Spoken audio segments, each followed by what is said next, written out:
from Global Kingston. This is Global News Morning. Wishing you a fantastic Tuesday morning. It is the 11th of January. Megan is off this week and filling in. We have Aaron Strickland wishing you a great morning. I don't know if you noticed this.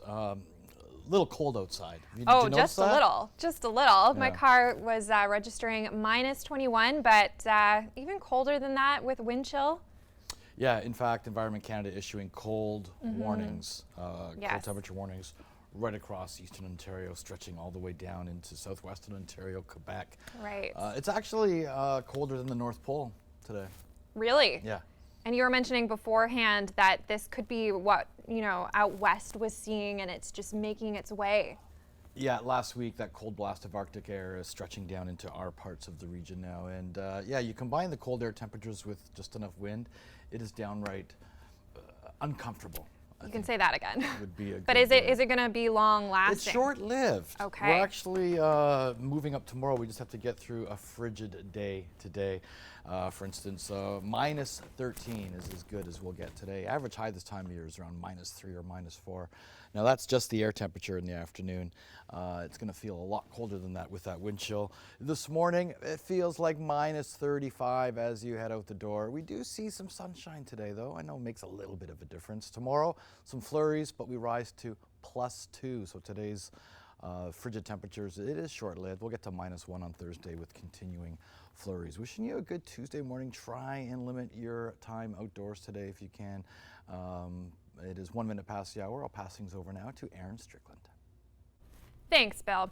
Kingston police have made an arrest in connection with the city's first homicide of the year. A man was fatally stabbed early Monday morning at the Integrated Care Hub on Montreal Street. The lone suspect was found hiding in a nearby wooded area just after noon on that same day. Megan King has the latest. Just 10 days into 2022, and the city of Kingston has recorded its first murder.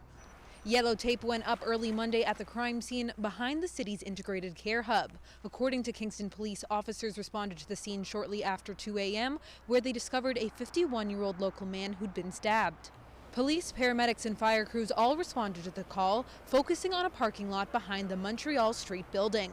Police say the victim had been stabbed an unknown number of times in the chest and quickly succumbed to his injuries. Officers searched the nearby neighborhoods along with stretches of the K&P Trail looking for a suspect. Because we're not safe. I'm a widow. We're not safe in this neighborhood. I am not surprised. I'm surprised it took this long, to be honest. Over the noon hour, detectives with the Major Crimes Unit arrested 48-year-old Roy Douglas Snyder of Kingston after finding him in the wooded area behind the Integrated Care Hub. Snyder was charged with first-degree murder and possession of a weapon in committing an offense. Police say Snyder will be held in custody while awaiting a bail hearing. The Integrated Care Hub remains open for clients to utilize services. According to a release from police, there are no concerns for public safety at this time, and police are not searching for any additional suspects. Megan King, Global News, Kingston. Taking a look at the latest COVID-19 numbers now from across the region, where public health are now only reporting active cases involving high-risk individuals who are eligible for PCR testing. That count is now just under 750 in the Kingston area. There are 4 more people in hospital since Friday. Of the 22 admitted to hospital, 11 are in the ICU and 7 are on ventilators. No change in the number of confirmed active cases in Hastings, Prince Edward. There's been 1 more COVID-related death. There are 9 more people in hospital since Friday, with 8 in intensive care. In Leeds, Grenville, Lanark, active cases are now pushing 1,700. 18 people are in hospital, 5 are in the ICU. Additional services are being launched for those with worsening COVID-19 symptoms in the Kingston region. Kingston Health Sciences Center says it will be offering appointments with a nurse, paramedic, and/or a doctor to those who don't see improvement in their condition following isolation.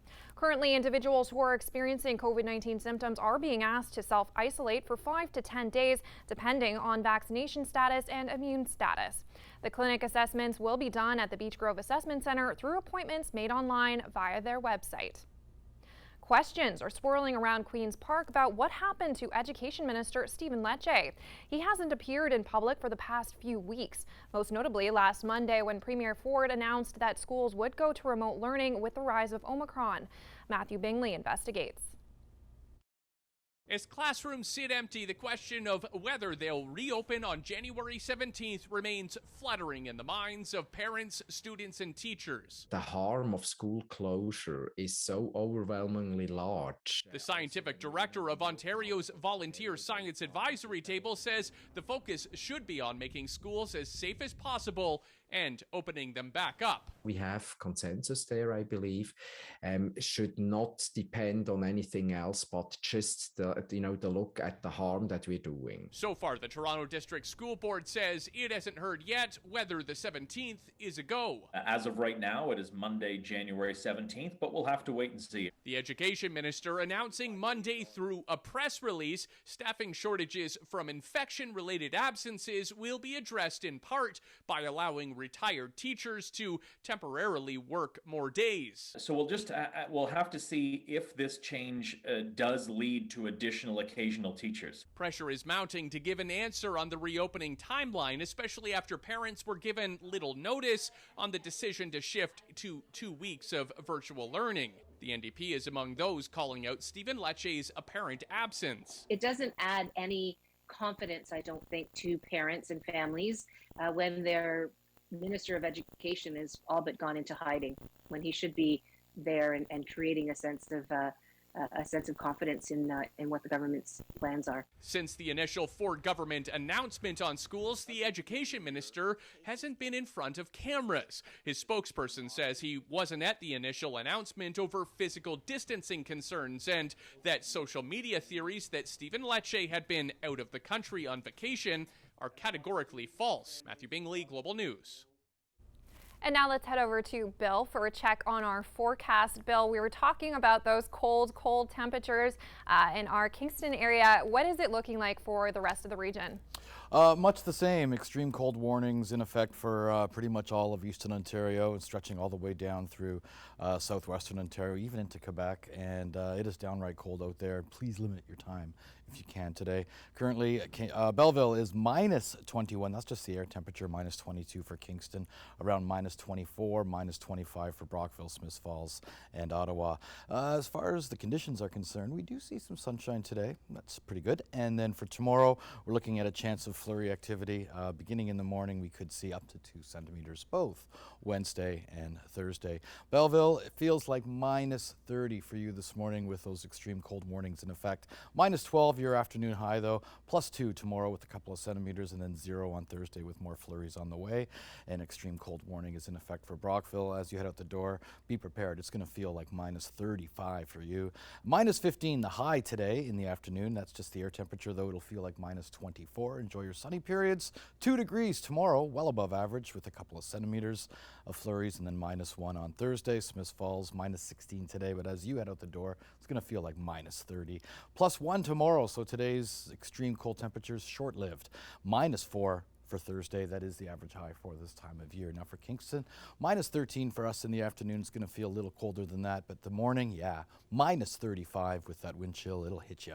2 degrees for tomorrow with a couple of centimeters. Minus 1 for Thursday. Minus 11 on Friday. Yeah, and a return for cool temperatures again to begin the weekend. Minus 16. You think raccoons or squirrels are overrunning your neighborhood? At least it's not being overrun by kangaroos. Yeah.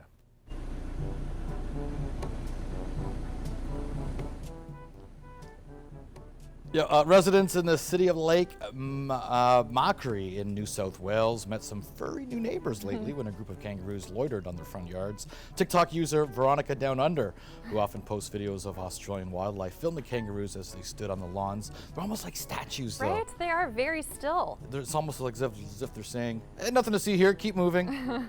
Yeah. By the way, a group of kangaroos is called, do you know? Ooh, I don't know, but let me guess. Yeah. It's not a gang. No. Yes, it is. Oh, it is a gang. Actually, it's not. Sorry. Oh. Okay, you give up. It's a mob. You can call them a troop mob. or a court of Okay. kangaroos. Right. Because yourself and Megan, weren't you talking about what's a gang? Isn't that gorillas or? That's something else, I think. Okay. Yeah. But I mean, Yeah. they are very cute kangaroos. Can't be that You don't want to be irritating. kicked by one, though. At 7:20 coming your way, it's an interesting fundraiser for the United University Hospitals Kingston Foundation Women's Giving Circle, and the Dirt at 7:50. We'll see you very soon.